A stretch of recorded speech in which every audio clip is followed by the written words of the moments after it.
background ay yung hindi po mapaliwanag na napakalaking amount po nung pagrenta nitong mga safe houses.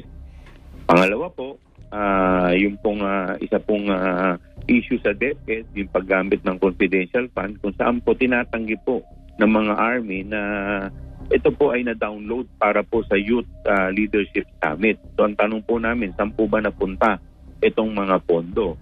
So ito po ay makikita po natin, po pwede po ito maging ground para po sa betrayal of public trust, graft and corruption, at saka yung isa pa po. Doon po sa issue po kay Yusek Mercado, kung hindi po nila ito mariribat, ito po ay lumalabas na parang bribery dahil po sila po ay si Yusek Mercado nakatanggap po na itong allowance or nung tinatawag po natin payola, nung siya po ay head ng HOPE o yung tinatawag natin ng procurement agency.